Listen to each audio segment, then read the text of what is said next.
نحمده ونصلي ونسلم على رسوله الكريم أما بعد فأعوذ بالله من الشيطان الرجيم بسم الله الرحمن الرحيم وما آتاكم الرسول فخذوه وما نهاكم عنه فانتهوا واتقوا الله صدق الله العظيم۔ اسلام کے معاشرتی نظام میں اللہ کے نبی صلی اللہ علیہ وسلم کی جو حیات طیبہ ہے، جیسا کہ عبادات میں پیغمبر مصطفیٰ کی زندگی ہمارے لیے عملی طور پر ایک نمونہ اور ماڈل ہے، اسی طریقے سے اسلام کے نظام معاشرت میں ہمارے پیارے نبی صلی اللہ علیہ وسلم کی زندگی بھی ہمارے لیے ایک نمونہ ہے۔ معاشرتی نظام کے اندر بہت سے معاشرتی پہلو ایسے ہیں جو ہماری آنکھوں سے اوجھل ہیں۔ اگر ہم ان معاشرتی پہلو پر نظر دوڑائیں تو ہمیں پتہ چلے گا کہ ہمارے دین اور مذہب نے کس انداز سے اپنے پیروکاروں کی رہنمائی فرمائی ہے۔ چنانچہ اسلام کے معاشرتی نظام کا ایک پہلو یہ بھی ہے کہ جب آپ کے ہاں کوئی مہمان آ جائے تو آپ نے اس مہمان کی مہمان نوازی کیسے کرنی ہے اور اس مہمان کو آپ نے کیسے خوش آمدید، مرحبا، ویلکم کہنا ہے۔ یہ جو کلمات تحیہ ہیں، جیسے قرآن میں بھی ہے تحیتہم، کہ اہل جنت تحیتہم یوم یلقونہ سلام، کہ اہل جنت کے لیے جو کلمات استقبال ہوں گے وہ سلام کی شکل میں ہوں گے۔ اسی طریقے سے ہمارے معاشرے کے اندر ہم نے ایک مہمان کے لیے کون سے کلمات استقبال یا کیا طریقہ ہمارے پیارے نبی صلی اللہ علیہ وسلم کا تھا، یہ بات تو ہم سب جانتے ہیں کہ مہمان کا گھر کے اندر آنا باعث رحمت ہے،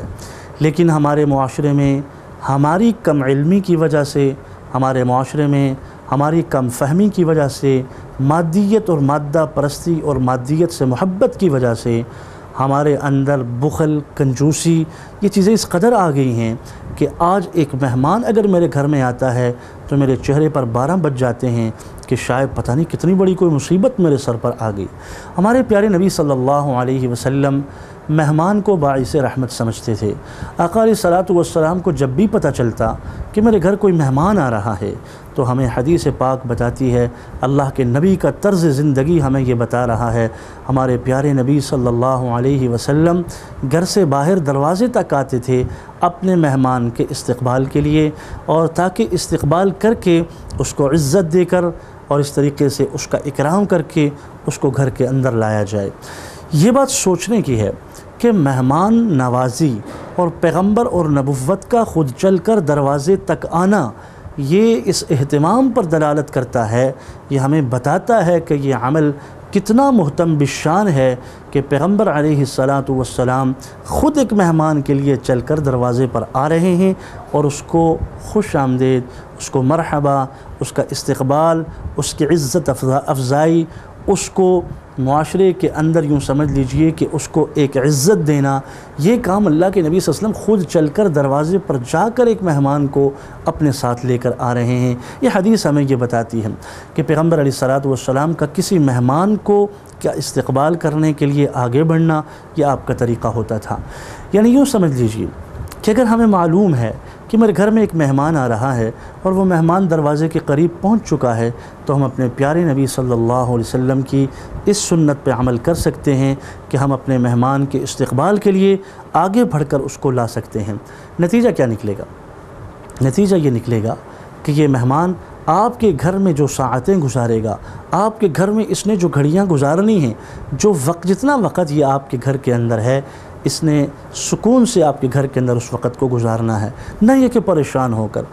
اور اس کے برعکس اگر ہم کسی مہمان کا استقبال اس طریقے سے کرتے ہیں کہ ہمارے چہرے پر 12 بجے ہیں اور مہمان بھی یہ سمجھتا ہے کہ یہ جو میرے میزبان نے میرا جو استقبال کیا پریشانی کے ساتھ کیا، اس کے چہرے پر پریشانی اور غمگین اور غمی کے اثرات نظر آ رہے تھے، تو میرے خیال میں مہمان جتنی دیر آپ کے گھر کے اندر رہے گا وہ پریشان رہے گا، اس کی بھی کوشش یہی ہوگی کہ میں نے غلطی کر دی، شاید میں اس گھر کے اندر آ گیا، اس کی کوشش یہی ہوگی کہ میں جلد از جلد اس گھر سے باہر نکلوں۔ تو اس لیے اسلام کے نظام معاشرت کے اس پہلو کو کہ ہم ایک مہمان کو کیسے ویلکم کریں، ہم ایک مہمان کو کیسے خوش آمدید کہیں، ہم اسے کیسے محبت کے ساتھ اس کا جو ہے استقبال کریں، یہ طریقہ ہمارے پیارے نبی صلی اللہ علیہ وسلم نے ہمیں بتا دیا۔ یہ تو آنے کا ہے،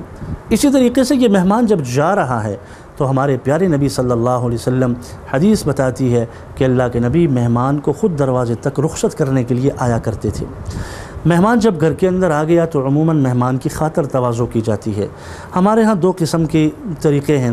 یعنی ایک تو مہمان کے لیے کھانے کے اندر تکلف کیا جاتا ہے، اور ایک یہ کہ بسا اوقات مہمان کھانے میں تکلف کرتا ہے۔ ایک کھانا پکانے میں تکلف اور ایک کھانا کھانے میں تکلف۔ کھانا پکانے کا تکلف تو یہ ہے کہ مہمان کی حاجت اگر ایک سالن سے بھی پوری ہو رہی ہے، ہمارے معاشرے کے اندر شاید لوگ اپنی ناک بچانے کے لیے 2 3 4 ڈشز کا اہتمام کرتے ہیں کہ میں اس کے گھر گیا تھا، اس نے تو 3 پکائی تھیں، تو میں اگر کم از کم 4 نہیں تو میں 3 تو پکا لوں، 2 تو پکا لوں۔ اس نظریے سے اگر ہم کسی مہمان کو کھانا کھلاتے ہیں تو یہ ہمارا کھانا کھلانا رائگاں ہے۔ ہم نے مہمان کی جو عزت کرنی ہے، اس کا جو احترام کرنا ہے، اس کا جو اکرام ہم نے کرنا ہے، وہ اکرام تو ہم نے شریعت کے طریقوں میں اخلاص کے ساتھ اور محبت کے ساتھ کرنا ہے۔ چنانچہ کھانے کے اندر تکلف کا اہتمام نہیں ہونا چاہیے، جس قدر میسر ہو، جیسے میسر ہو، اپنے مہمان کے سامنے کھانے کو لا کر پیش کر دینا چاہیے۔ بس اوقات کھانا کھانے میں مہمان تکلف کرتا ہے، اور اس تکلف وہ تکلف ایسا ہوتا ہے کہ اگر مہمان میزبان نے آپ کو یہ کہا کہ ہمارے گھر میں کھانا تیار ہے، ہم آپ کو کھانا پیش کرتے ہیں، آپ کھانا تناول فرمائیں، تو آپ کو بھوک بھی ہے، باوجود بھوک کے آپ یہ کہتے ہیں کہ مجھے تو کھانے کی حاجت نہیں۔ جیسے ہمارے معاشرے کے اندر عموماً یہ چیز ہے، چائے پی لیں، جی نہیں میں تو چائے کی طلب نہیں ہے، کھانا کھا لیں، نہیں مجھے کھانے کی طلب نہیں ہے۔ اگر آپ کو پیاس ہے، بھوک ہے، اور مہمان اخلاص سے آپ کو کہہ رہا ہے، آپ اس کی دعوت پہ لبیک کہیں، اس لیے کہ اللہ کے نبی صلی اللہ علیہ وسلم نے یہ بھی ارشاد فرمایا، اجابت الداعی، کوئی دعوت دے اس کی دعوت کو لبیک کہو، چاہے ولیمے کی دعوت دے، چاہے کھانے کی دعوت دے۔ یہ دعوت دینا اور مسلمان کو دوسرے مسلمان کو اس کی دعوت پر لبیک کہنا اور اس کی دعوت کو قبول کرنا، یہ اس کو حقوق میں شمار کیا گیا ہے۔ چنانچہ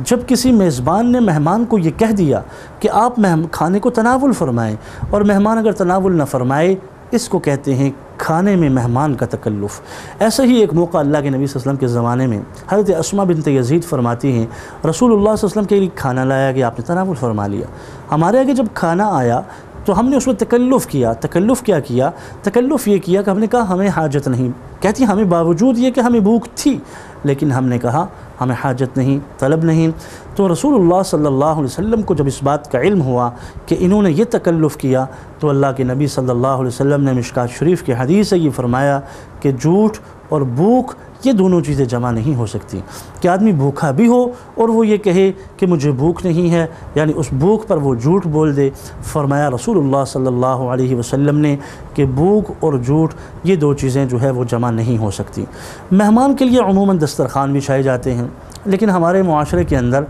بڑا ایک غلط سا رواج ہمیں نظر آتا ہے، خاص کر کے شادی بیاہوں میں ہم دیکھتے ہیں۔ وہ رواج یہ ہمیں نظر آتا ہے کہ شادی بیاہوں میں لوگ کھڑے ہو کر کھانا کھاتے ہیں۔ ایک تو اس اصول کو ہم مد نظر رکھیں کہ کھانا اور پینا، اس سے متعلق دین اسلام کا جو اصول اور ضابطہ ہے وہ یہی ہے کہ اس کو بیٹھ کر کھانا ہے، پینا ہے تب بھی بیٹھ کر، کھانا ہے تب بھی بیٹھ کر۔ ہاں یہ اصول اور یہ ضابطہ بساؤ کا ٹوٹ بھی سکتا ہے، اور خود اللہ کے نبی صلی اللہ علیہ وسلم کی حیات سے، آپ صلی اللہ علیہ وسلم کی سیرت سے یہ بات سمجھ میں آتی ہے کہ ایسا بھی موقع آیا اللہ کے نبی نے کھڑے ہو کر بھی پانی پیا اور اس کی اجازت دی۔ وجہ کیا تھی؟ اور یہ بتا دیا کہ بعض مواقع ایسے بھی آ سکتے ہیں کہ جن مواقع پر کھڑے ہو کر پانی پینا مجبوری اور عذر بن جاتا ہے، بیٹھنے کی جگہ نہیں یا کوئی گندی جگہ ہے، کپڑوں کے گندے ہونے کا احتمال ہے، تو ایسے موقع پر کھڑے ہونے کی پینے کی بھی اجازت ہے۔ لیکن اس بات کو سمجھا جائے، یہ سنت نہیں ہے کھڑے ہو کر پینا، کھڑے ہو کر پینا یہ اجازت ہے،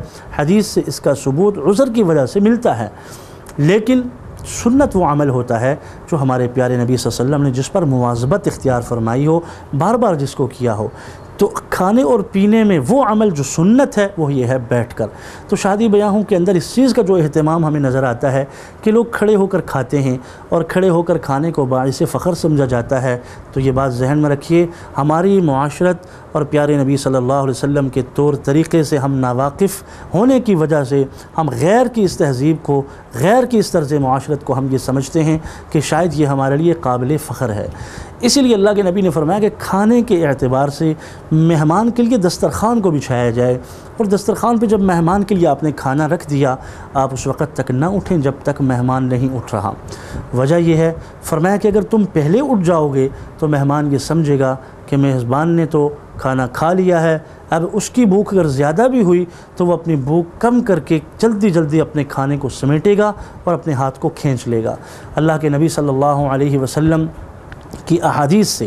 دین اسلام کے مطالعے سے یہ بات سمجھ میں آتی ہے، اگر آپ نے دسترخوان سے اٹھنا ہی ہے اور آپ کے لیے ایک مجبوری ہے کہ آپ نے اٹھنا ہے، کوئی کام ہے، تو اس کے لیے فرمایا کہ کوئی عذر، کوئی بہانہ کر کے آپ اٹھ جائیں تاکہ آپ کے مہمان کے لیے دسترخوان پر اپنی حاجت، اپنی طبیعت اور مزاج کے مطابق اسے کھانا میسر ہو سکے۔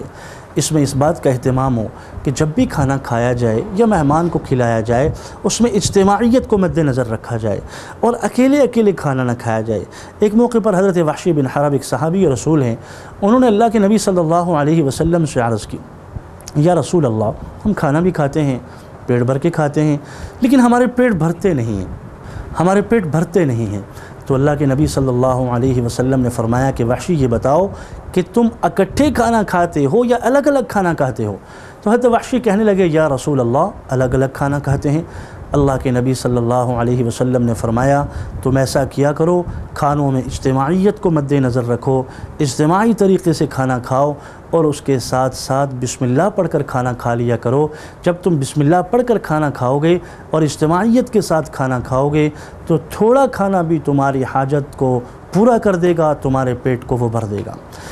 اسی طریقے سے اللہ کے نبی صلی اللہ علیہ وسلم نے مہمان کے لیے یہ بات ارشاد فرمائی کہ جب تم کسی کے ہاں مہمان بن جاؤ تم میزبان کو صلہ دو۔ صحابہ نے پوچھا، یا رسول اللہ، میزبان کو ہم کیا صلہ دیں؟ اللہ کے نبی صلی اللہ علیہ وسلم نے فرمایا، میزبان کا صلہ یہ ہے کہ تم میزبان کے لیے دعا کرو کہ اللہ جل جلالہ تمہارے کھانے کے اندر، تمہاری مال کے اندر، تمہاری جان کے اندر برکتیں پیدا فرمائے۔ چنانچہ احادیث میں ایسی دعائیں منقول ہیں کہ جب آپ کسی کے ہاں مہمان بن کر جاتے ہیں، مہمان آپ کو کھانا کھلا دے تو آپ نے ان کو کون سی دعا دینی ہے، یہ احادیث کے اندر موجود دعائیں، ان کی طرف مراجعت کی جائے اور ایسی دعاؤں کے یاد کرنے کا اہتمام کی جائے۔ اللہم اطعم من اطعمنا والے الفاظ اور کلمات کہ اے اللہ، جس نے مجھے کھلایا اس کو تو کھلا، جس نے مجھے پلایا اس کو تو پلا۔ اس قسم کی دعائیں یہ مہمان کے ذمے صلہ ہے، جو اللہ کے نبی صلی اللہ علیہ وسلم نے حدیث میں ارشاد فرمایا کہ تم اپنے میزبان کو، مہمان سے فرمایا میزبان کو صلہ دو۔ تو صحابہ نے جب استفسار فرمایا تو اللہ کے نبی نے فرمایا کہ صلے سے مراد یہ صلہ ہے کہ تم ایسا صلہ جو ہے یہ اپنے میزبان کو دو۔ ہمارے معاشرے کے اندر بدقسمتی سے ایک چیز کی طرف بڑا رجحان ہے، چونکہ یہ کھانے پینے سے متعلق اس چیز کو بھی ہمارے دسترخوان کی ایک یوں سمجھ لیجیے حصہ بنایا جاتا ہے، اور یہ عام طور پر نہیں ہوتا، لیکن ہمارے معاشرے کے خواص، بڑے لوگ جو اپنے آپ کو بڑا سمجھتے ہیں،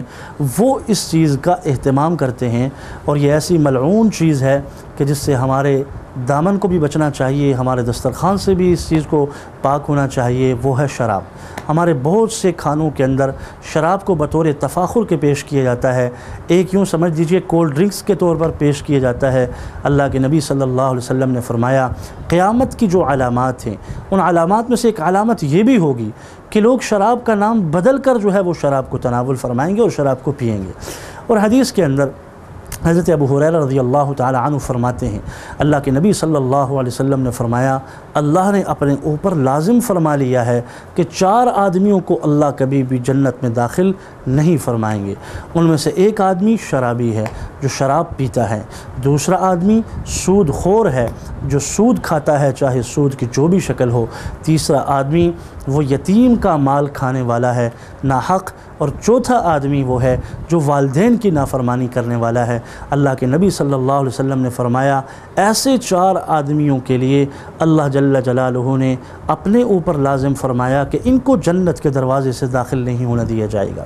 اور حدیث کے اندر اس بات کو بھی رسول اللہ صلی اللہ علیہ وسلم نے ارشاد فرمایا، غالباً اس حدیث کے حضرت ابو امامہ راوی ہیں، فرماتے ہیں کہ ایک وقت ایسا آئے گا کہ امت کی گناہوں، فحاشی، عریانیت، کثرت سے شراب نوشی، لہو و لعب میں زیادہ تر زندگی گزارنے کی وجہ سے اللہ جل جلالہ اس امت پر خسف اور مسخ کے عذاب کو نازل فرمائیں گے۔ مسخ کا مطلب یہ کہ انسانیت سے اس کی شکل جانور کی شکل میں تبدیل ہو جانا، اور حدیث کے اندر یہ الفاظ موجود ہیں کہ انسانوں کی شکل کو اللہ بندر اور خنزیر کی شکل کے اندر تبدیل فرما دیں گے۔